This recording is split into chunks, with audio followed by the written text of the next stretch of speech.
Hello, everybody, and welcome. In today's podcast, we're going to be talking about CaseTestify. With us today is CaseTestify's product manager, Ashley Springer. Hey, Ashley. Hi, Ray. How are you? Good. And for those who don't know a little bit about you, Ashley, I'm just going to give the audience a quick overview of your background.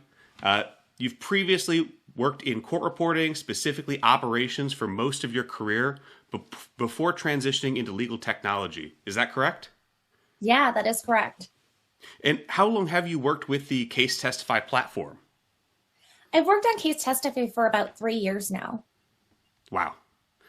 So for those who might not know about CaseTestify or not understand the need, could you describe the need in the legal space for CaseTestify? Absolutely. So there's a lot of tools out there that can be, mixed together and combined to create something like a legal experience. But what CaseTestify does is it brings all of these tools together in one place to really build a legal solution for the deposition market and the court market as well. Wow. Okay. So what distinguishes CaseTestify from other legal proceeding tools in this market? I could go on with that for hours, right? But some of the key features really is just having everything integrated all in one. We have our purpose-built Phoenix ViewScript feature over on the right-hand side, which is incredible. But we're also constantly listening to our customers and making improvements based off of what they see a need for in the market. So there have been a lot of releases that have come out on CaseTestify recently. Just to name a few, we have ViewScript. We have some widely requested features that people have looked forward to, like increased sidebar room capacity, chat, and other user-specific improvements. So let's hop in right now and talk about ViewScript. Can you tell us a little bit about some of the improvements that have come out? For instance, the multi-channel audio that ViewScript provides. Yeah, right. I'm really excited with the work that we're doing around ViewScript and being able to work with our Phoenix engine to really just provide a superior experience for everyone. So one of the first things that we've done is, Phoenix is able to take multi-channel audio from each participant, making it clear that we have perfect speaker identification during every proceeding. You're also now able to go in and download a PDF of the ViewScript after the proceeding so that you can review it in your own time. Wow. I have more.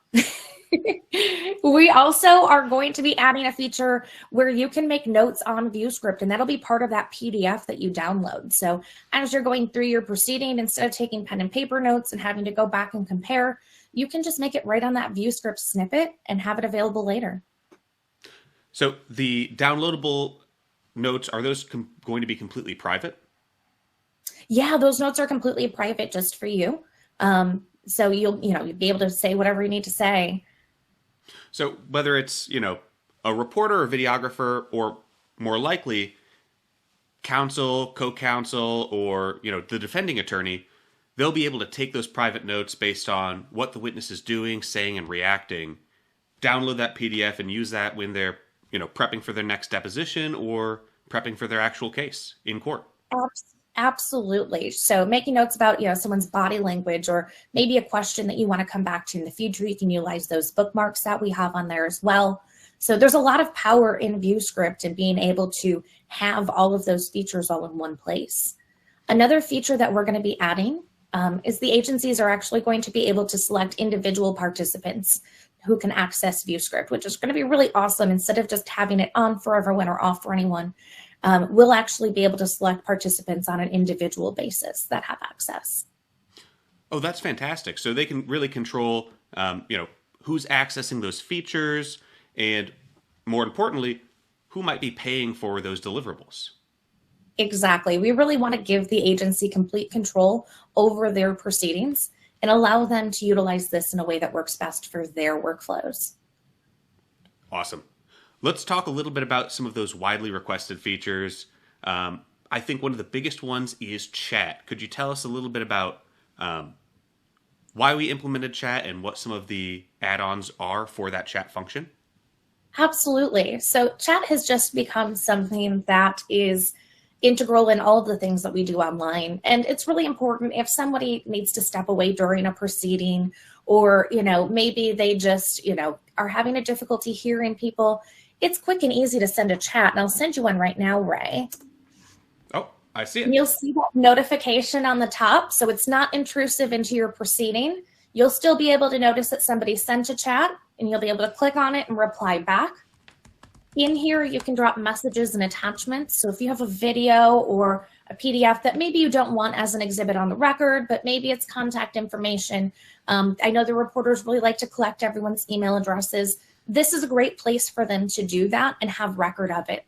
Most importantly, this chat is not just available in the room, but it will be available for the organization after the proceeding. So they'll have a record of everything said during the chat. That's fantastic. And it's really slick that it's available after the fact. I know sometimes that can be difficult to access, or you need to go through a couple extra steps to get it. Absolutely. Absolutely. So another feature that we have is we're actually increasing our sidebar room capacity. So currently, you were able to have 4 sidebar rooms per proceeding, and we're actually setting it that you can create up to 20. So if your deposition requires more sidebar rooms, you can set them as many as you need for that proceeding. That sounds like it would be very useful for situations like arbitrations, mediations, or even in court proceedings where you want to kind of have that separation available. Absolutely, Ray. Absolutely. This is all going back to, we want the companies that we work with to have complete control over how they run their proceedings. So this is going to give them that ability to, increase the sidebar rooms, or maybe even decrease the number of sidebar rooms depending on the situation. So let's hop into some of those user-specific improvements. I know there have been a lot of questions on that. So what are those deliverables that we've rolled out in this latest edition of CaseTestify? Of course, right. So one of the first things that we've added is profile pictures. And of course, I forgot to load one, but if I go off camera, you will actually be able to see that now instead of just like a little blob guy, you'll actually have my initials pop up instead of a photo. If you upload a profile photo, that's actually going to pop up on your screen whenever you're off camera. Oh, that's excellent. And is that available on the dashboard just through like user settings? Yeah, so you'll actually be able to go into your user settings and upload a profile photo. You can kind of crop it, scale it, make it the way you want it to look. And that's going to be a really nice feature, especially for reporters, to make it a little bit more personal. You may not want to be on camera the entire time, but you do want them to know who you are. So it's really beneficial. I've heard feedback from reporters that they don't necessarily want to share their concentration face, which I definitely understand. I absolutely understand that. And I'd say the last user-specific improvement, we've had a lot of feedback on it, and that's virtual backgrounds. So we previously had that background blur. So tell us about that virtual background feature that we've rolled out. I'm so excited about this one, Ray. I'm going to go ahead and set this up right now. And you'll see that I can quickly and easily set up a customized background. I've got my nice CaseTestify logo above me. And I am able to set that virtual background right from the deposition room. I can also do it from the device settings. We do provide a logo for whichever platform you're on, so CaseTestify currently, but you can also go in and add your own photos to create that virtual background experience. I know a lot of people, especially those of us that work from home, will greatly appreciate having the ability to hide the chaos behind them. Absolutely. When it comes to those virtual backgrounds, are those uploaded per proceeding, or do those stick with you?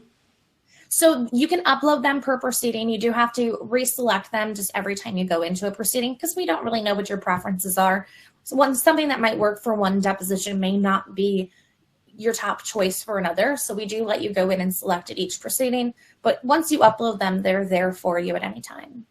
Okay, so I could upload several different pictures and kind of cycle through them depending on the proceeding and the need of that specific occasion. Absolutely. That's fantastic. So we're going to wrap this up. I really appreciate your time, Ashley. Where can people see it in person, or meet with you at any event that's coming up? Yeah, absolutely. So I'm going to be at StarCon in San Diego and Coronado Island next week, beginning April 17th. I'm really excited to be able to talk to everyone, get some more feedback about Case Testify, and really show people what we have to offer in this space. Amazing. So we're going to be, as Ashley said, in San Diego on Coronado Island. Come see us in the stenograph room.